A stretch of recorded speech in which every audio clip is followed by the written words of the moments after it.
Hi hello सर्वांना नमस्कार. मी निखिल प्रभाकर राहकर आपल्या चॅनलच्या नवीन व्हिडिओमध्ये तुम्हाला सर्वांचं स्वागत करतो.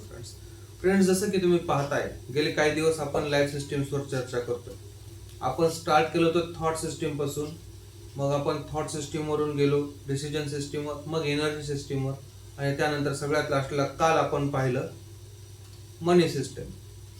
पण मित्रांनो, बऱ्याचदा लाईफमध्ये काय असं होतं की आपला माइंडसेट स्ट्रॉंग असतो, आपण स्पिरिच्युअल असतो, त्यानंतर आपण हार्डवर्कही करत असतो आणि आपली जी एनर्जी आपल्यामध्ये पॉझिटिव्हिटी ही भरभरून असते. पण तरीही पैसा येत नाही, तरीही आपण कुठेतरी अडखळतो आणि आपल्याला पाहिजे तशा अचिव्हमेंट्स आपल्याला भेटत नाही.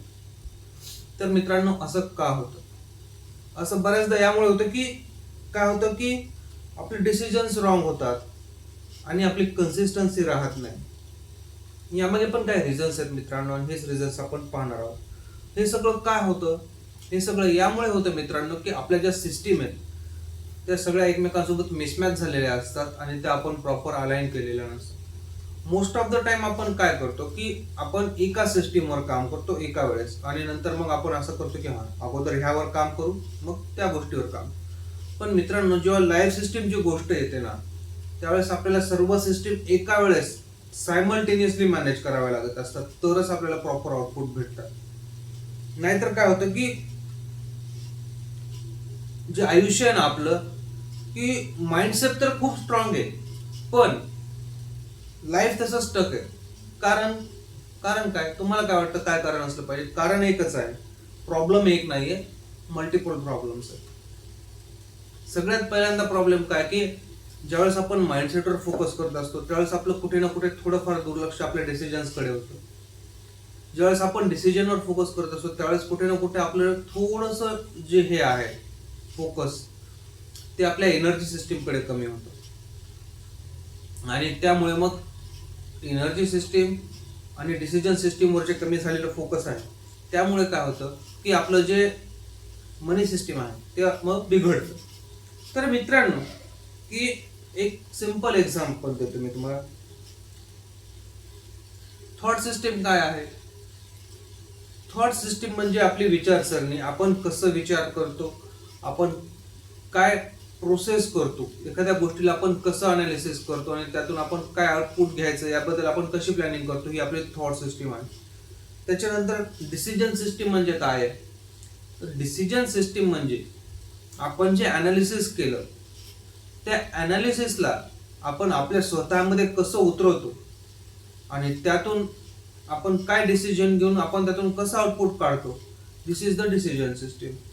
आणि एनर्जी सिस्टीम बद्दल तर मी तुम्हाला सांगितलेलं आहे की एनर्जी सिस्टीमचे पण मल्टिपल पॉइंट्स आहेत, ज्यामध्ये की spiritual energy, physical energy, mental energy आणि फायनान्शियल एनर्जी, ह्या सगळ्या 4 एनर्जीज असतात ज्या की आपल्याला हेल्पफुल करत असतात. यातली एकही जर एनर्जी आपली थोडीफार बिघडली तर आपली कम्प्लीट एनर्जी सिस्टीम बिघडते मित्रांनो.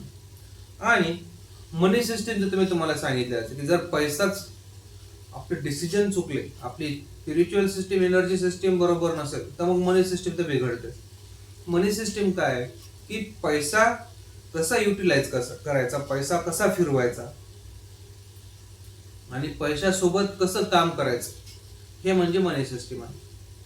सहज भाषेत मी तुम्हाला सांगतोय.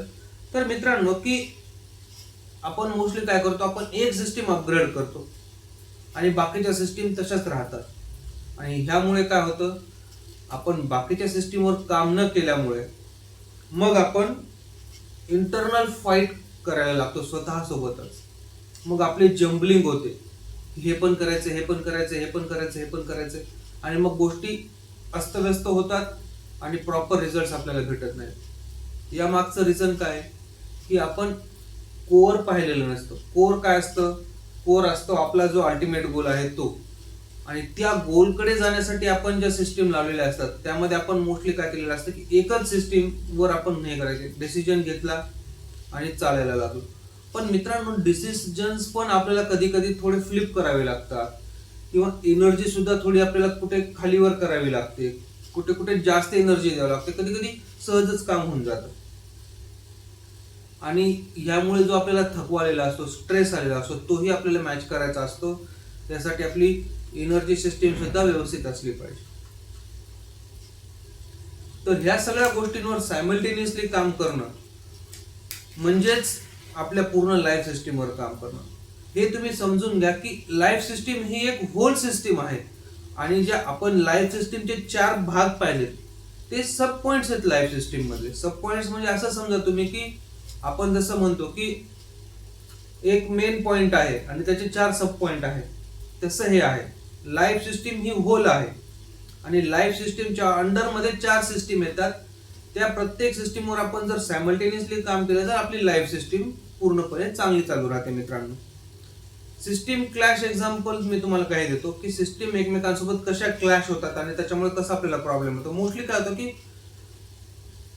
आपला माइंडसेट स्पिरिच्युअल असतो पण आपली जी मनी सिस्टीम असते ती खूपच वीक असते, खूपच पुअर असते. किंवा काय होतं की आपल्याकडे क्लिअरिटी खूप असते, माइंड एकदम क्लिअर असतं, पण जेव्हा आपण निर्णय घेतो तो डिसिजन घेताना आपण थोडं भिलेलो असतो किंवा आपण थोडं घाबरून थोडं द्विधा मनस्थितीमध्ये निर्णय घेतलेला असतो आणि त्यामुळे प्रॉब्लेम होतो. किंवा काय होतं एनर्जी तर आपल्यामध्ये खूप असते, हाय एनर्जी असते, पण डायरेक्शन आपला जो पाथ आहे, डिसिजन जो आहे, डायरेक्शन जी आहे आपली ती चुकीची असते आणि यामुळे मग हे एकमेकांसोबत क्लॅश होतं आणि हे क्लॅश झाल्यामुळे मग आपल्याला पाहिजे तसे आउटपुट भेटत नाहीत मित्रांनो. तर मित्रांनो आपल्याला या संदर्भात काय करायला पाहिजे की एक सिस्टीम फिक्स करणं सोपं आहे मित्रांनो, पण सगळे सिस्टीम जर एकत्र अलाइन करायचे असतील तर ते खूप अवघड आहे. आणि हे अवघड काम कसं करायचं यावरही मी पुढे व्हिडिओ आणणारच आहे. पण मला हे सांगायचंय तुम्हाला की आपण इथल्या पुढचे जे व्हिडिओ बनवणार आहोत, या पुढचे जे व्हिडिओ आपण बनवणार आहोत की आपण अगोदर हे पाहणार आहोत की कोणती सिस्टीम कोणत्या सिस्टीम बद्दल सोबत क्लॅश होऊ शकते आणि कोणती सिस्टीम कोणत्या सिस्टीम सोबत क्लॅश झाल्यामुळे काय होऊ शकतं. तर मित्रांनो पुढच्या व्हिडिओमध्ये आपण हे क्लॅश 1 बाय 1 पाहणार आहोत की समजा स्पिरिच्युअल थॉट आणि पुअर माइंडसेट असेल तर काय होऊ शकतं, किंवा भरपूर एनर्जी असेल आणि रॉंग डायरेक्शन असेल तर काय होऊ शकतं.